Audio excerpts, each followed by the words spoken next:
bro was leading her on for the entire book. Justice for my boy Jem. So I went on like a thriller dive. This book was freaky in all the best ways. The ending was so tasty. It's connected to so many different things. Hello. Oh my god, I pray to god that this microphone works. I've never used one before and I am borrowing one because I don't know why. The audio just sounded terrible when I was filming with my phone, but here we are.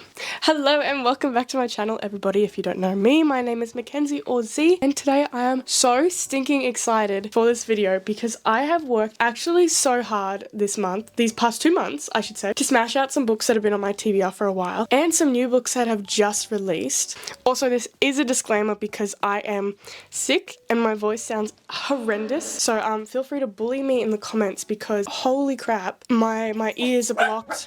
Sorry, my dogs are at the door and want to see people.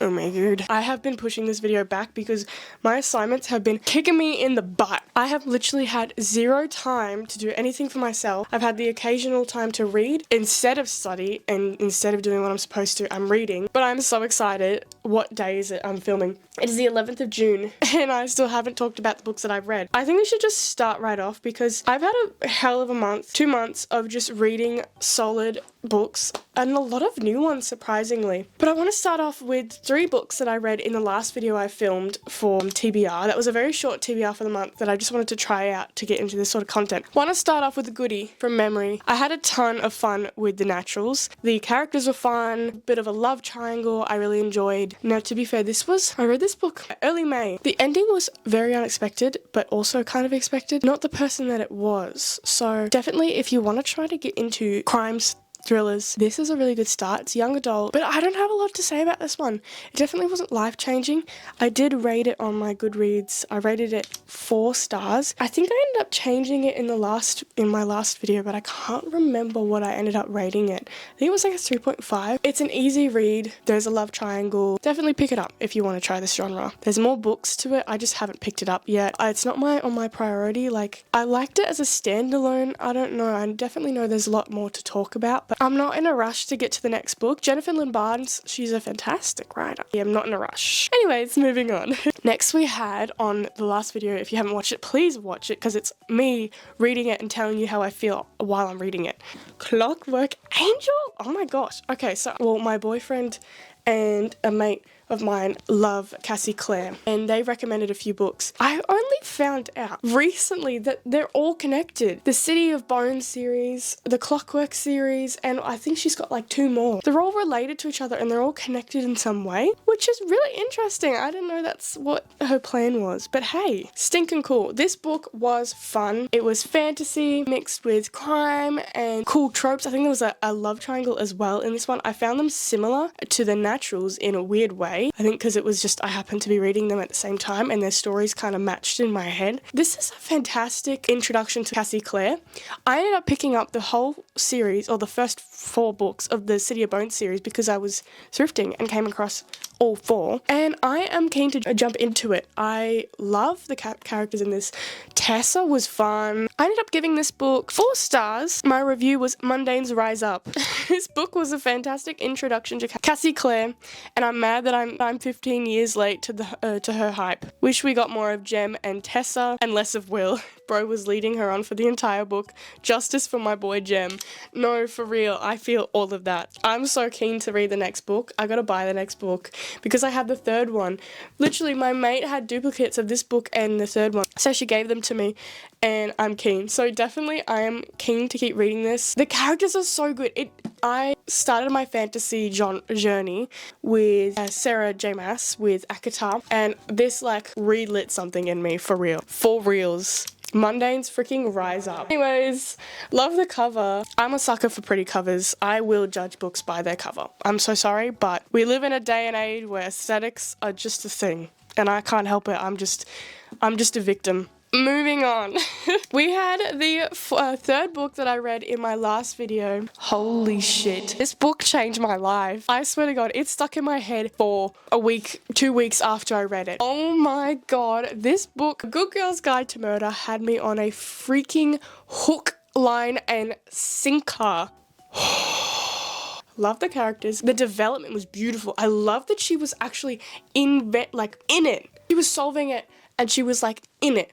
Ooh, the ending was so tasty. It's connected to so many different things. I went on like a thriller dive in May. I ate this up. Can't even. I was told that the Netflix series did not live up to the book. Another mate of mine read this book and she was like, I love it too. Beautiful. Actually beautiful. Young adult, jump into this. If anything, I'd prioritize this. If you want to jump into this genre, start with A Good Girl's Guide to Murder. I have all the other books of the series and I haven't jumped into it, but I'm going to film a TBR video, so maybe I'll pull out the next one. Who knows? Who knows? Where did I put my glasses? Where the Sigma? Okay, squad, we're back in it. Yeah, so I ended up giving this book 5 stars, and my rating on Goodreads was, if you're interested in getting into murder, mystery, and crime, please give this a go. From start to finish, this book had me engaged. Pippa's nervous energy and dedication to solving the murder had me cheering on from the sidelines. Rest in peace. Oh, I can't say that. That's a spoiler. Did I say spoilers with that? Anyways, I don't condone one of the extra killings at the end of this book. You cannot do that. I'm sorry, you can't do that. Anyways, yeah, I'm happy I read this one. This one was life-changing. Moving on, I'm already yapping. I'm going to try and make this video as short as freaking possible because I have to edit it at the end of the day. Oh my god, when I tell you about this next book, I might Quicksilver by Callie Hart had me, I don't know what to tell you. This book was freaky in all the best ways. What did I give it on Goodreads? I can't even remember. I gave this book a 4.5. Fisher and Carrion Swift, I found out, one of my mates told me that Henry Cavill might be possibly playing him in the live action. I think it's a Netflix series coming out of Quicksilver. This book, oh my god, it ticked all the boxes. It felt, the starting was incredible. It hooked me. I started reading this one on an audiobook because I was like, oh, I need to clean my car. I need something to listen to while I clean my car.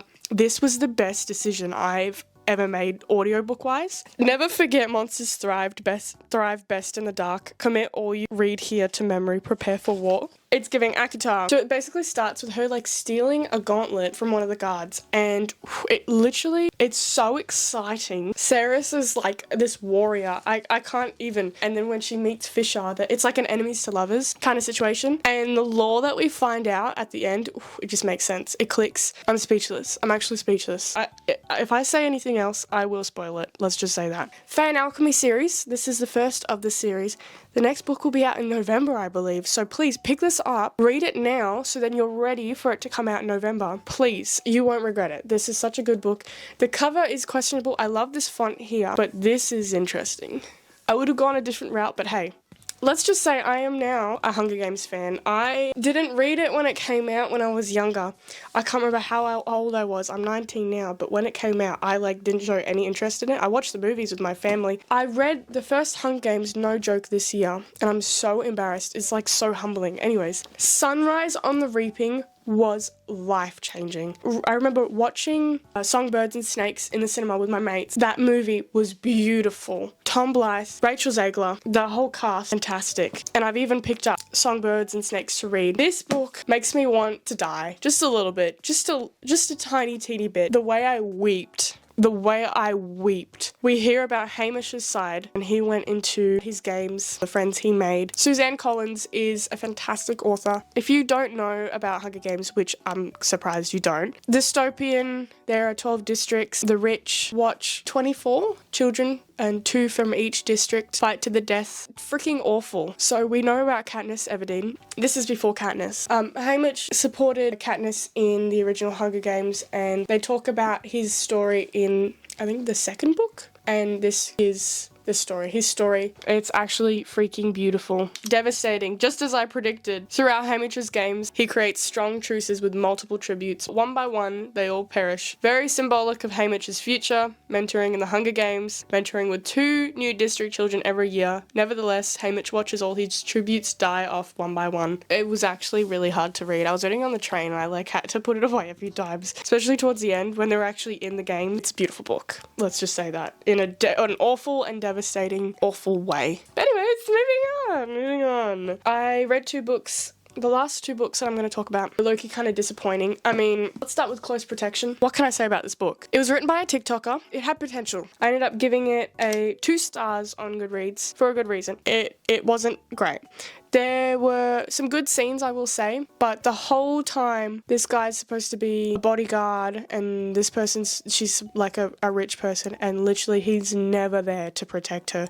Like, I get it, that's a whole trope, but I was actually searching for my Twisted Games, something to fill that hole that Twisted Games left for me. That beautiful, beautiful book. It's her first book. Let's go back. It's her first book. For her first book, I'm impressed. I couldn't do this. I could not do this. She's getting better. It wasn't amazing.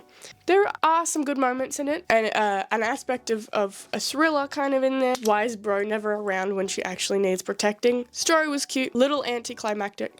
Yeah, so I gave it 2 stars. Like I said, I judge books by cover. This cover is beautiful. The perfume bottle means something in the story. I like how they played around with that. If you're looking for something, I suppose, spicy, this isn't it. Wouldn't read it again. Would I recommend it? Give it a go. It's always important to support new authors. This has potential, and I say good on you for writing a book. That takes a lot of guts, and I couldn't. So, yeah, moving on to our last book. Guys, I was a little disappointed because Butcher and Blackbird. Okay, not disappointed is a big word. I'm gonna say I wasn't expecting it to be not what I was expecting. It gave us all the trigger warnings. Definitely, if you want to give this book a go, there's plenty of trigger warnings, so read up on it. 2 murderers fall in love. It was a little draggy, like dragged. Did it well in a way that there was time jumps. That was fine. Like, I really enjoyed the restaurant, like when they were opening a restaurant. I really enjoyed that aspect. It took us a while to get there. Maybe it's just not my cup of tea. The starting was really fun. The way that they met each other was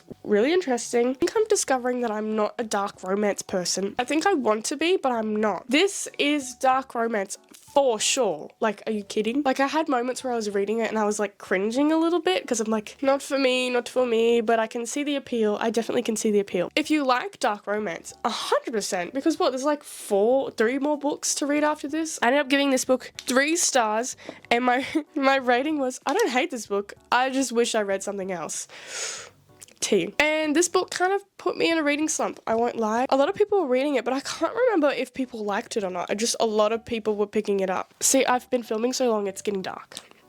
It's actively getting dark. Moving on. If I had to pick a favorite, I have a really tough time picking between. Okay, Quicksilver was good. A Good Girl's Guide to Murder was really good as well. And then you have Sunrise on the Reaping. They are 3 very, very different books. If I had to pick a top one, it's going to be Sunrise on the Reaping, just because what it's following is incredible. Why am I holding it like this? I don't know, this is a short video. I'm so sorry for being like so late. I'm like almost halfway through the month. I also want to throw in there, guys, I actually met Catherine Tate. I talked about it in the last video. I freaking met her. Can you believe that? She was so lovely. It was very quick, but I like dreamed of that day. If you like Doctor Who, then be jealous, because if people could meet her and I've never met her, I'd be pissed. I'm gonna end this video. I hope I edited it to make it entertaining. Anyways, bye.